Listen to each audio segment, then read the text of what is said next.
Okay, welcome back. So we've done the EM algorithm. Um, we've looked at the EM algorithm itself, and then we've also looked at its particular application to Gaussian mixture models. In the notes, there is a detailed example of the old faithful Geyser dataset and fitting a Gaussian mixture model to that dataset. And I sort of lay down the steps in the notes that I've shared with you guys. What I'm going to do in this video is not go over the notes because that is almost exactly what I'm going to go over in this R demonstration. So if you want sort of detailed commentary, you can check the notes, but I'm going to show you and walk you through the code itself. So this is going to be an implementation. So let me start editing this. This will be an implementation of the EM algorithm for on a Gaussian mixture model example. The data set is the very popular Old Faithful Geyser dataset. Okay, and so this is actually available in R by default. So I just do data faithful and that loads this faithful dataset. And when I do head of faithful, I basically see the following things. I see a column of eruptions and a column of weighting. Now we're curious, what do these things mean? And so what I can do is I can go to the console, hit question mark and do faithful, right? So that's going to open the help page for faithful. If I pull this up, this is the Old Faithful Geyser data, which contains the waiting time between eruptions and the duration for the Old Faithful Geyser in the Yellowstone National Park in Wyoming, USA. So there is a geyser that basically erupts in the Yellowstone National Park in the US. And what this data contains is the length of the eruption, how long did the eruption last for, and the duration, the time gap between two eruptions. Okay, so how long did it take for the eruption to arrive? So hence these are the two columns.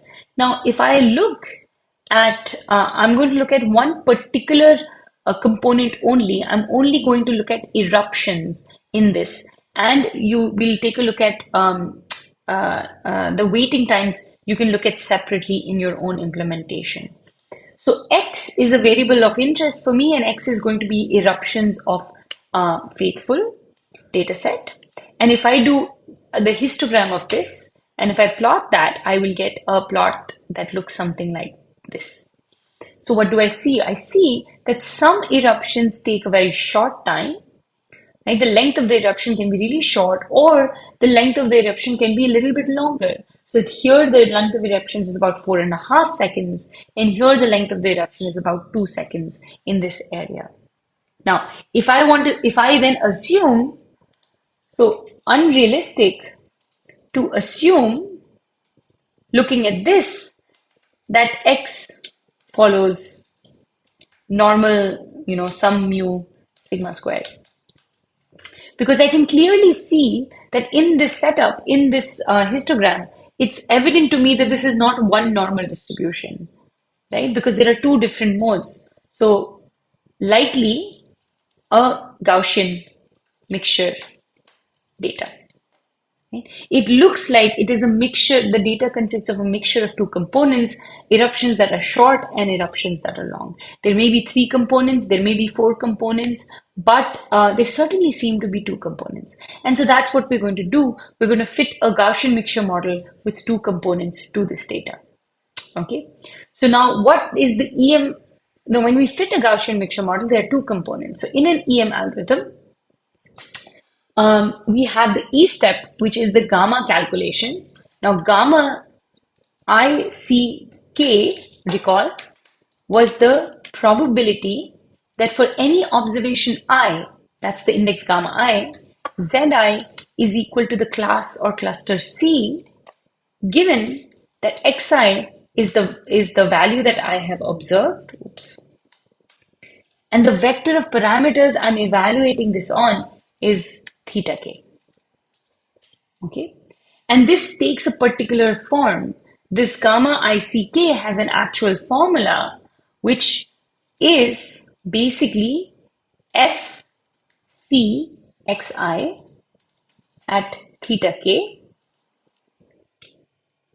So this fcxi at theta k is the density of a Gaussian distribution evaluated at this observed data point for the current vector, parameter vector, divided by the sum from k going from 1 to capital C of fk, right, xi given theta k times pi k. So what is this? This is basically just the marginal density or the marginal distribution or density function of xi. It is basically the full mixture distribution that I have assumed for the data. Okay. And I can find the gamma I C K in general, and then we do the M step, for which we have closed form expressions for the next iteration of the mu's of the sigma squared and the pi's, right? So we have the next iteration. We did this in the last video. We got the expressions for how to update mu, how to update sigmas, and how to update pi's. Okay. So the first thing I do is I make a function. I write a function that calculates, gamma I C K for a particular problem. Now, how does it calculate I C K? Well, so these codes can be a little bit tricky, so I'm just going to go over the code and run the implementation later. So it's a function that takes in the data. So let me just write x is equal to my data. Mu is equal to the C means, right? The C different means of the Gaussian components, right? So it's mu1, mu2 up till mu C. Sig2 are the C variances of the Gaussian components. So it's not saved as standard deviation, but as variances. Pi's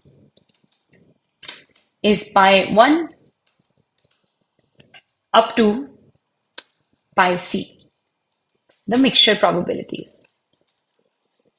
Now all these, I should write at iteration k, at iteration k, right? Because I'm calculating gamma I C K, the value of these gammas at iteration k, right? Okay, so hopefully that's clear. And then I will use the formula that I have obtained in my previous set of notes to actually calculate this. So these are the inputs of the function. And also C is the number of components. So the first thing I do is I notice, well, what is gamma ICK? So first recall that gamma ICK will be calculated for each, for all the observations together. So gamma ICK is calculated for all I going from 1 to n observations, and for C going from 1 to C clusters. So the output, it will be a matrix of size n cross C, right? Where in each row, I am going to have the ith observations gamma vector, right? And the gamma vector will be gamma I1 at the kth iteration, I2 kth iteration, up to I capital C kth iteration.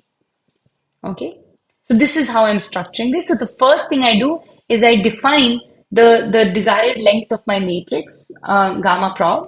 So the number of rows is the length of X, which is n, and the number of columns is capital C. Now for each C, for each column, I will go and put in the whole column in one go. The way I'll do this is I know I will do D norm because I'm going to calculate the numerator over here first. So I will, and the numerator F sub C xi is just the d norm for the ith observation evaluated at these values of theta. So d norm x uh, with mean equal to mu for the cth column, right? So it's mu sub c, right? Mu sub k over here, right? Oops. So sorry. So this should be theta c k, right? Or rather, maybe more carefully, this should be mu at c comma k and mu at c comma k. So the mean at for the cth cluster at this kth iteration, and sigma squared at c comma k and pi c comma k. Okay. Again, of course, this is not the best way of writing these formulas. The formulas you can actually see in your notes. Right? So at mu c, and the standard deviation, now remember this, is the square root of the variance sig2 c, right, times pi c. So there is also a pi c that's missing here in the product, okay, in the numerator. Okay. Now, once all of those matrices are full, for each of those columns have been full, remember this d norm x is a vector, so it calculates the d norm for all of the data in one go and basically fills in the whole matrix. Now I know that this matrix, each row has to sum to 1, right? Because each row, the probability distribution over the 3 clusters, the probability mass function has to satisfy the laws of being a mass function. And so what I do is I reweight gamma probability by dividing each row by the sum of its rows. Right? So I divide gamma underscore probability. Each row is divided by the row sums of gamma underscore probability. And that final thing will be gamma ICK. Now, this is a very relatively efficient way of calculating ICK. You can do a double loop if you need to, but we're going to be really needing efficient functions to calculate some of these things. And so hence I'm sharing and going over the details of this code specifically because of the need for efficiency. Okay, and that's it. So now to actually start this problem for this particular data set, I need starting values for all my pi's. I need starting values for all the mu's for sigma squared. Now the pi's over here are the probability splits, and it looks like basically maybe 50-50. Maybe the longer eruptions have slightly more, the shorter eruptions have slightly less. But I've just started randomly at 0.6 and 0.4. Now remember, these pi's have to add up to 1. Okay. Mu's, I think that maybe some reasonable values to start at 1 and some reasonable values to start at 5. So I start at the extremes and I probably will move these means. Sigma squared is, little variance looks a little smaller in this component, little larger in this component. So I do 1, 2. These are just starting values. So you can sort of take a guess based on what the data might look like. And then I would need a way to stop my my iteration. So I set tolerance to be equal to 10 to the power minus 5 and diff to be equal to 100. And I set iter to be 0. And what I'm going to do is I'm going to actually keep storing all my vectors of pi's, mu, and sigma square that I get in each iteration. And that's because I want to actually show you a visualization of what's going on later on. Okay. So I do that, and I'm going to set now, it's clear that I'm setting C to be equal to 2, but I just specify C is 2 here. So that's it. And now my previous iteration becomes my current iteration. I increase iterations by 1. My gamma ICK is called, and those are basically stored in the object EP. So EP stores this whole matrix of gamma ICKs. Using this whole matrix, I can calculate my M step, which is update my values of mu, sigma squared, and pi's. So the pi's are nothing but the column means of EP. Again, go back and check the formula and make sure that this makes sense. The pi's are nothing but summation gamma ICKs over all i's. And so that's why this is column mean. So this immediately gives me a vector. Mu's are the weighted mean. So this becomes column sums of EP times X divided by column sums of EP. And then sigma squares are slightly more difficult to calculate, but I can run it in a loop for C going from 1 to capital C. Sigma squared is nothing but the weighted sample variance, and this is what I'm doing with the weighted sample variance. Once I have updated them, I do current is the whole vector pi's, mu's, and sigma squared. I check what is the difference, the norm between the norm of the update from previous to the current. And because I want to do some visualization, I sort of R-bind in the store vector to visualize what's going on. Okay. And so now we're ready, and now I'm going to run all of these things. And when it finishes, it should give me the final estimates. Oh, and it looks like I haven't run my function, so I'll run that. Very good. It's taking some time, as you saw. And if I print iter here, it took 17 iterations to do all of these calculations, and it converged to its solution in 17 iterations. Now remember, the target objective function for the Gaussian mixture model is not concave, which means that there can be multiple maximas. And so if I look at the estimates, I need to convince myself that these make sense. Now, I will talk about this issue again in another video, right? Very soon after this. Okay, so my final estimates, my current is basically made of the pi's, the mu's, and the sigma squared. The first two pi's are 0.348, 0.652. So these are my two pi's that I get finally when my algorithm converges. The mean of the first cluster is around 2. The mean of the second cluster is about 4.2, so somewhere here, that makes sense. The variance of the first cluster is 0.05, and the variance of the second cluster is more than the first cluster, which is also evident here. Okay. Now, here's the interesting part. These are the means and variances of each of the components. Now, what we can also do, we can also find the estimates of the probability that each observation is in class C. That is nothing but the gamma calculated at the final last iterations of mu sigma squared pi's.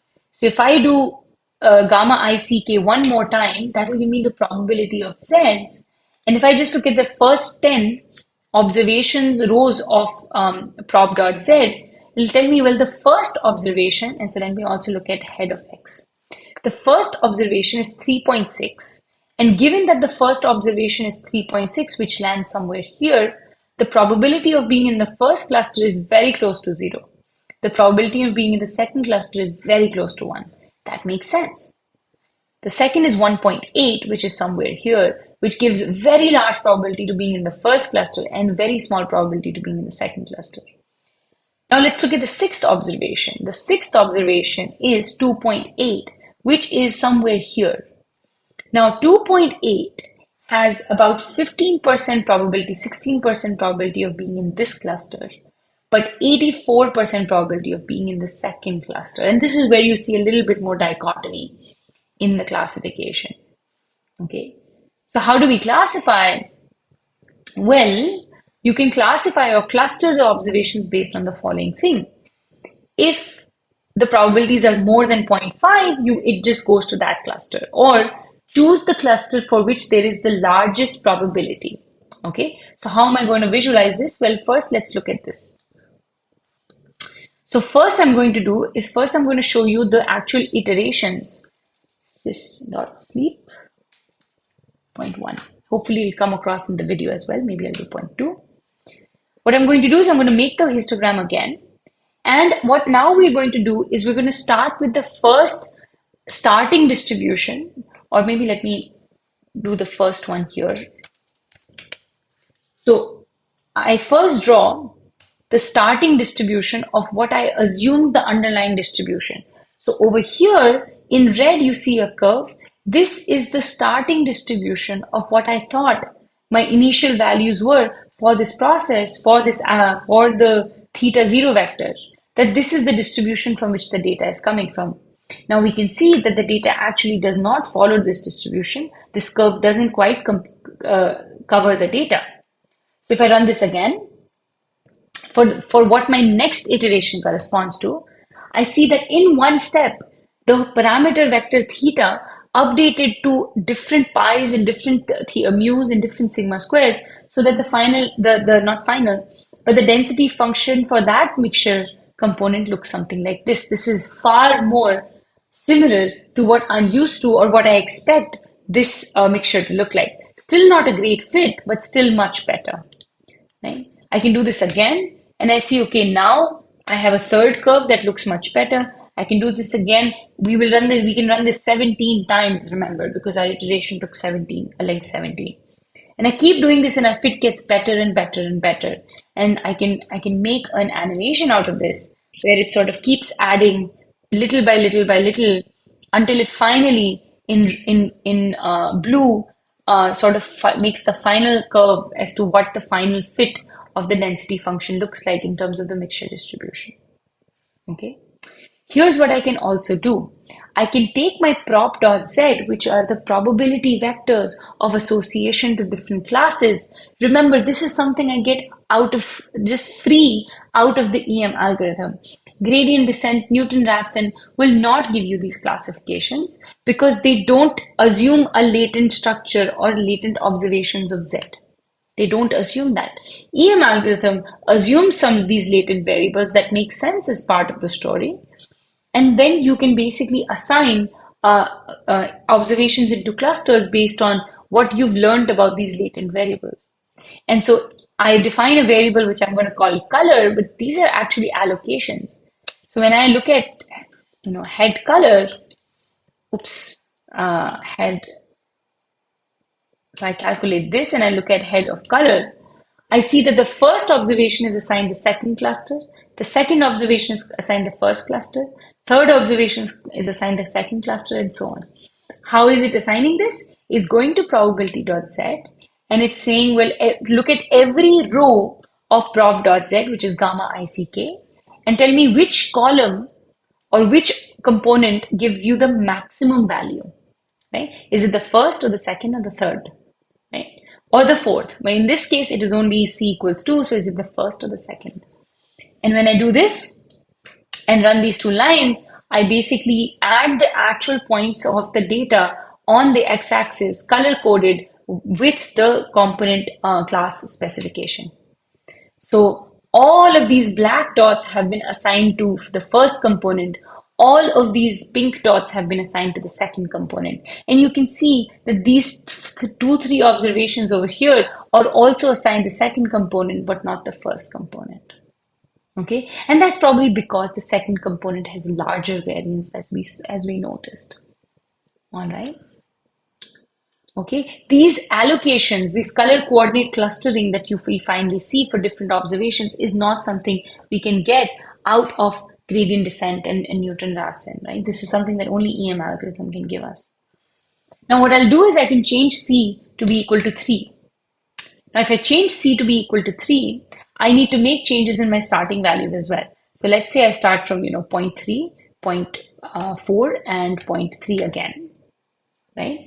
My mu's are 1, 3 and 5, let's say. My sigmas are 1, 2 and 1. And this is now set up to be for 3 different components. So I can now see what happens when I run it for 3 different components. Okay, I do come up with an error. Oh, and that is because I say over here, I say C equals 2 when I should have said C equals C. That's my typo. Okay, so let's run this again. Hopefully no errors. There we go. It took 314 iterations, a long time. And then it converged to these classifications. Now, of course, these numbers look complicated. So what I'll do is I'll make my curves again. So in 314 iterations, let's try and do this again. This will take some time. Okay. Sorry, there we go. Okay, so it's starting with these distributions and it's taking some time. Okay, so I'm going to stop the animation here. The animation, unfortunately, will not work because the animation assumes bivariate, sorry, not bivariate. Animation assumes C equals 2 structure. So that's my bad. I should have realized that. The animation is assuming that you have C equals 2. So that's not quite going to work. But I can maybe write down what the final density looks like. Maybe I can just do a lines of that. So let's see. So now I'm coding live, so this will be interesting. Oops.